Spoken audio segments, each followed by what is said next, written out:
All praise, glory, and honor is most certainly to the Most High, the God of the patriarchs, Abraham, Isaac, and Jacob. Peace to you. In the name of Jesus. I count it truly a blessing each and every single time that I can come before you to preach the word of God. Never doubt it as a light thing to do so.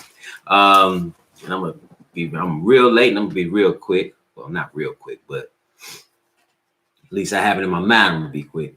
I'm just gonna answer this question that I got in a message that I just checked. I got to do better on that. Seeing some of these messages. Peace to you, Brother Willie. It's good to see you. But the question was, do we accept whites? It ain't even about do we accept whites. It's about what does the book say? I understand, in the era we living in, the age where racism is still prevalent. And, people think that racism has lasted, has hit since time immemorial. Racism is about 500 years old. Okay. And this is a country that was founded upon that tenet or that type of, that system, really. But,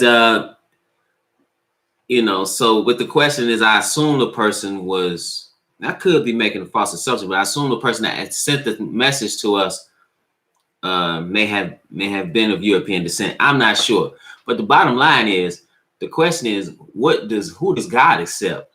And the one He accepts is who's going to do His will, regardless of your nationality, and that has always been the case. Okay, let's go to Ephesians, the 2nd chapter. Ephesians, the 2nd chapter, because here he says something. Actually, let's not start in Ephesians. Let's start in Exodus. I'll praise the Most High. Let's start in Exodus, the 12th chapter. Because when you look at Israel, now Israel is a black people that have been scattered into slavery all over the world. Okay. Israelites wrote what you read. It's translated into English. Israelites who were followers of the Mashiach of the Christ took this message throughout parts of the world. These Europeans got the message, repackaged it, adulterated it, and gave that message to the world as if they came up with it. And in addition to that, came up with a false image or depiction of what Christ looked like, what the disciples looked like, what the Israelites in general looked like, and made everybody of European descent. No major religion came out of Europe at all. Everything was introduced into Europe. Okay, so I just want to put that out there so we understand.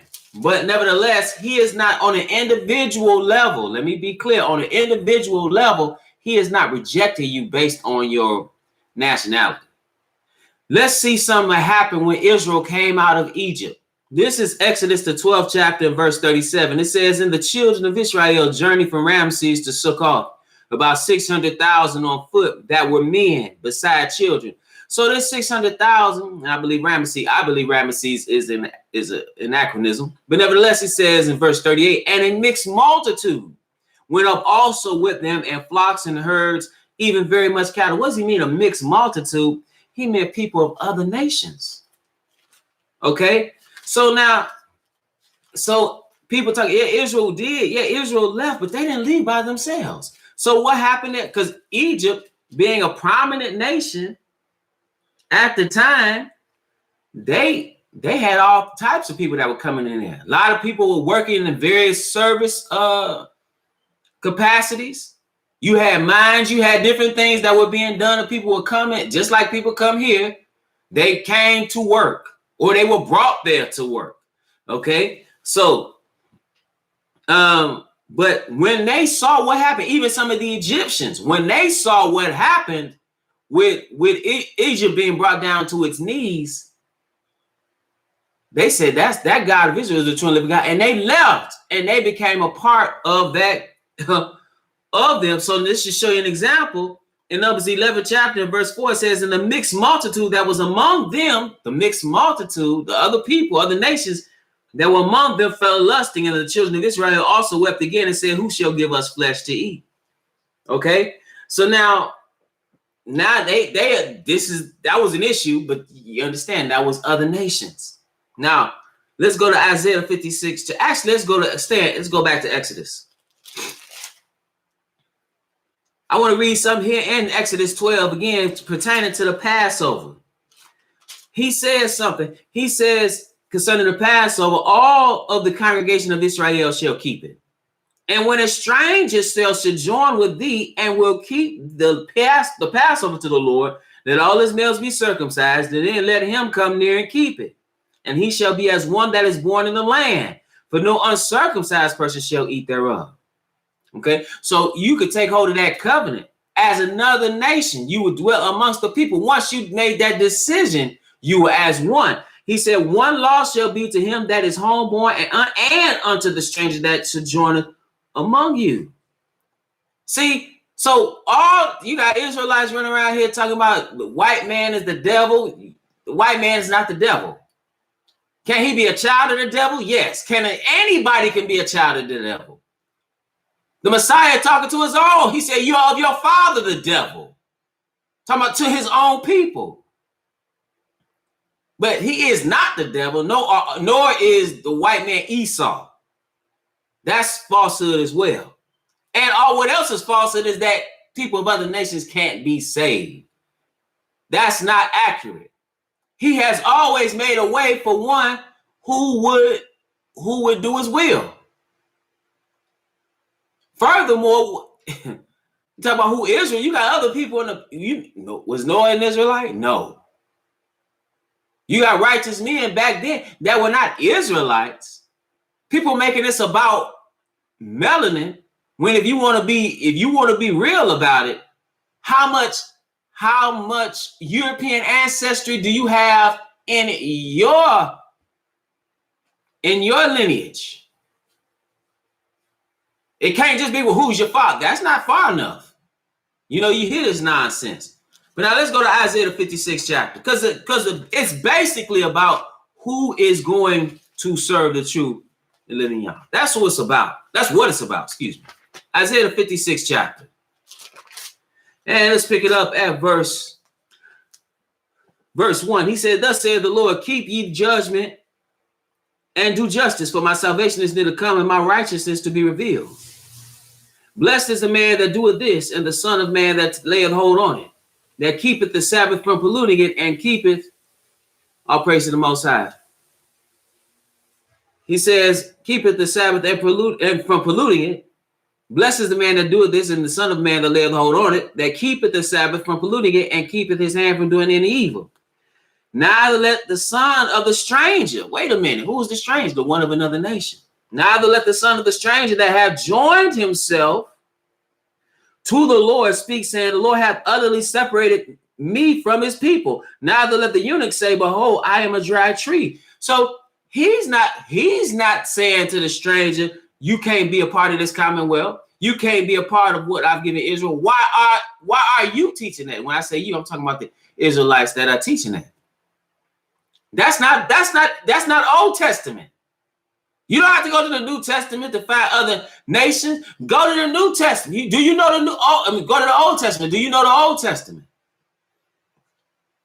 So again, he said, neither let the son of the stranger that hath joined himself to the Lord. See, that was going back here. Verse 4, for thus saith the Lord unto the eunuchs that keep my Sabbath and choose those things that please me and take hold of my covenant. It's about who has the audacity, the unmitigated gall, the nerve to say, you know what, I'm going to serve this God. Who's going to do that? He says in verse 5, even unto them will I give in mine house and within my walls a place and a name better than of sons and of daughters. I will give them an everlasting name that shall not be cut off. Verse 6, also the sons of the stranger. Again, that's a foreigner, somebody who's not an Israelite.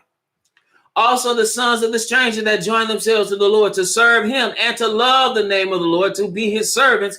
Everyone that keepeth the Sabbath from polluting it and taketh hold of my covenant. Even them will I bring to my holy mountain and make them joyful in my house of prayer. Their burnt offerings and their sacrifices shall be accepted upon mine altar, for mine house shall be called an house of prayer for all people. For all people. So he said, well, do you accept whites? The Bible is telling you that it's not rejecting you based on your nationality. But the Lord's not rejecting you based on your nationality. But one thing we do have to understand about this thing, which can be hard to understand in the system in which whites rule, quite frankly. John, the 4th chapter. You talk about rulership. They have literally made themselves, made the images look like them. That's a lot of nerve. That'd be like me making Elvis 200 years from now. You see pictures of Elvis and he got a big afro. Or you look at 20 years from now a picture of George Washington and he's sitting there with some cornrows. He ain't got the powder wig. He got some cornrows. He dark skinned. But John the 4th chapter, verse 24. Verse 22. He says something here. He says, the Messiah says, ye worship, ye know not what. We know what we worship, for salvation is of the Jews. So if salvation is of the Jews, in other words, you have to deal with what was given unto the Jews. Now, what was given unto them? Romans, the 3rd chapter. Romans, the 3rd chapter.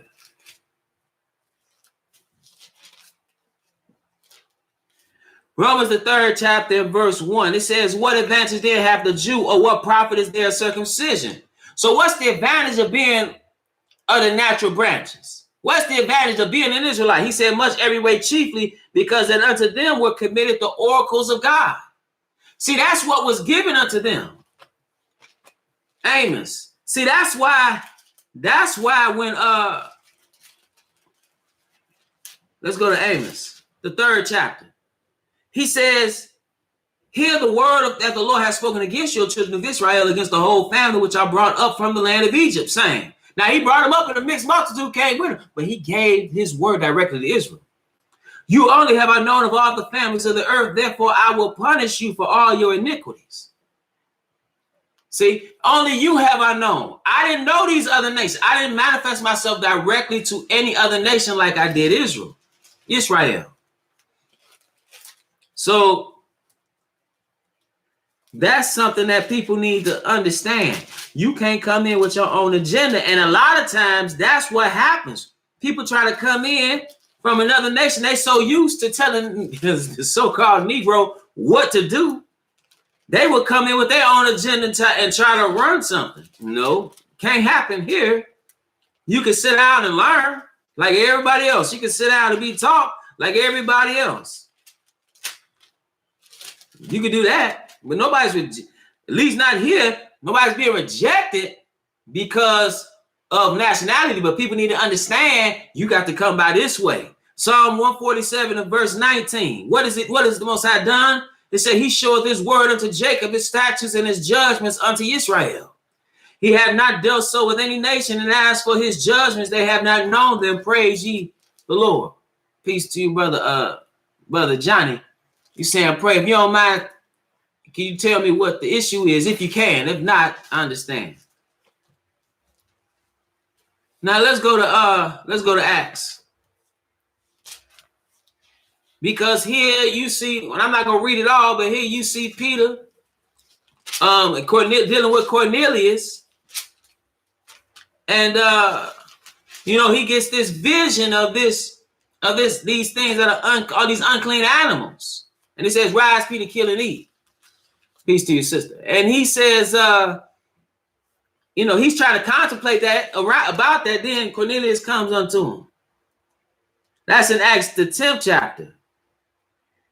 And then it's, and a voice spake unto him again the second time, what God hath cleansed, that call not thou common. And so it said that let me go down to verse 28. Because he says he deals with Cornelius, and then he comes to understand, and he says, and he said unto them, ye know how that it is an unlawful thing for a man that is a Jew to keep company or come unto one of another nation, But God has showed me that I should not call any man common or unclean. Then he separated himself, and Paul had to check him on that. But now let's go to Romans, the 11th chapter. He separated himself when he was eating with them. His brethren came. He gonna separate himself. Paul had to check him on that, because ultimately it's about who's gonna serve it. Because we all in trouble just on our own merits. Romans 11 and verse 1. It says, I say then, have God cast away his people? God forbid. And that's what some people think. Well, he didn't done away with Israel. This is about us now. It's about he haven't done away with his people. He said, for I also am an Israelite of the seed of Abraham, of the tribe of Benjamin. God have not cast away his people, which he foreknew. What the scripture said of Elias, how he maketh intercession to God against Israel, saying, Lord, they have killed my prophets and dig down thine altars, and I am left alone, and they seek my life. Okay, so he hasn't done away with them. Let's get down to verse 13. He said, for I speak to you Gentiles, and so much as I am the apostle of the Gentiles, I magnify mine office. Peace to you, Sister Ruth. He said, if by any means I may provoke to emulation them which are my flesh, and might save some of them. For if the casting away of them be the reconciling of the world, what shall the receiving of them be but life from the dead? Understand, Israel going into captivity, and what happened to them allowed or made a way for other nations. Okay, that blindness is only in part.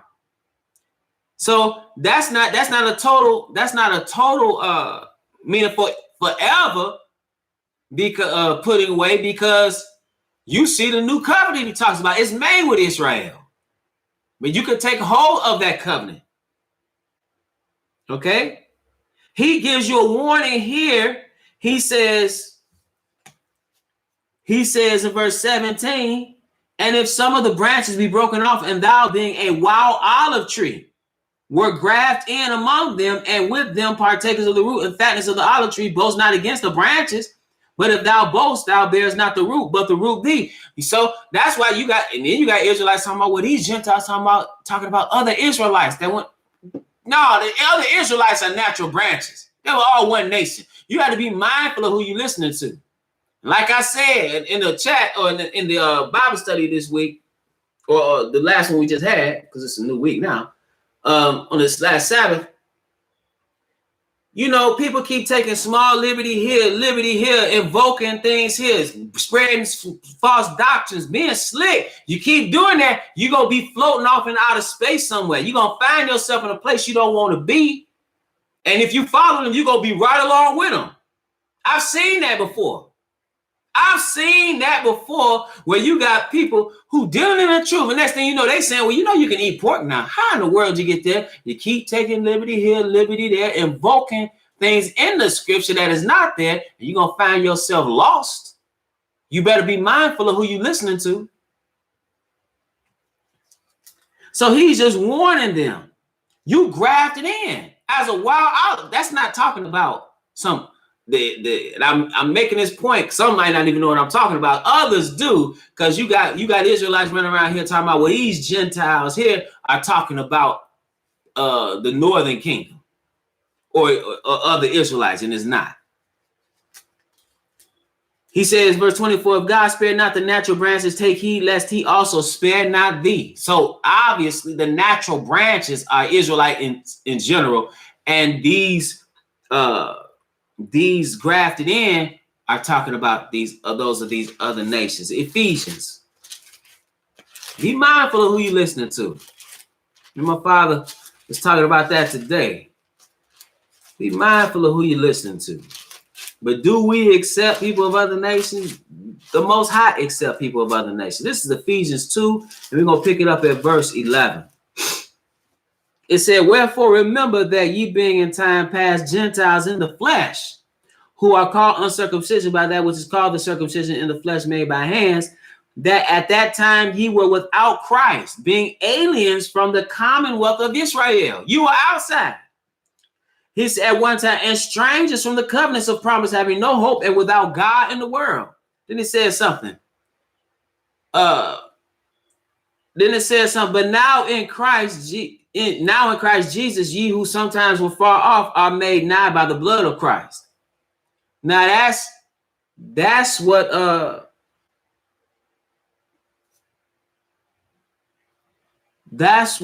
you should understand. But now in Christ Jesus, ye who sometimes were far off are made near by the blood of Christ. And there's a oneness there that exceeds kinship, that exceeds ethnicity or nationality. It's the oneness in the Mashiach or the Messiah.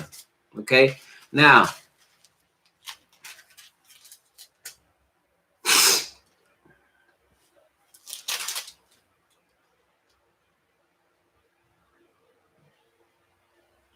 one more place. Cause somebody who she putting up prayers. This is what I'm gonna tell you. Cause when people ask me to pray for them, particularly, and I don't know you. I don't know your mother. When people ask me to pray for people, and I'm gonna show you what I pray when I pray for people. Okay, because one thing about it, which I've seen people come try to deal with the word, and I'm not saying this is the case here, so I'm just going to preface that. I've seen people come with the word, try to deal with the word because they've been brought there because life has pushed them there because of some sickness and some disease, some illness, and then been healed and then walk away. Okay? When people ask me to pray for them, I understand their true condition. See, that's the symptoms or the ailment or the disease that a person may have at a time. The affliction that a person may have at a time it may not necessarily be their most prominent problem. Their most prominent problem is that they don't know the Most High. So I'm gonna read what I pray for people who don't know the Most High. This is Colossians 1. And then it says in verse 9, for this cause we also, since the day we heard it, do not cease to pray for you, and to desire that ye might be filled with the knowledge of his will, and all wisdom and spiritual understanding, that ye might walk worthy of the Lord unto all pleasing, being fruitful in every good work, and in increasing in the knowledge of God. The reason I pray that for your mother, and the reason I pray that is because it does you no good to be healed from an ailment only and not to know the Most High. You understand? It'd be better for the most prominent problem that people have is not their health, it's where they are spiritually. Peace to everybody that's listening. So with that, brothers and sisters, I want to remind you that we're at the Household of Faith, meet every Sabbath at 5925 West 25th Avenue in Gary, Indiana at 1 p.m. Central Standard Time.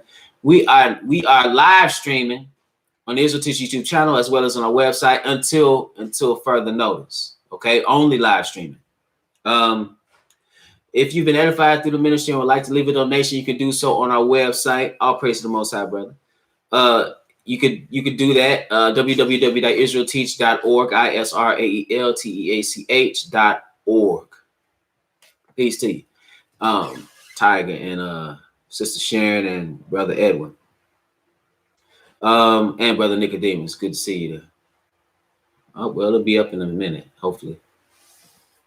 And with that, I want to remind you that 100% of the proceeds, if you want to leave a donation, 100% of the proceeds go to the work of the ministry, not in our pockets. Also, there are books that are available that I've written that you can purchase if you would like to. Into Egypt Begin with Ships, The Pagan Origins, The Christian Holidays, Hell Like Wolf, Feet Like Burn Brass, Killing Black Innocents, For Then Shall Be Great Tribulation, and In Defense of Biblical Polygyny. All those books are available where books are sold, Barnes and Nobles and Amazon. And with that, brothers and sisters, so it's my prayer that you were edified.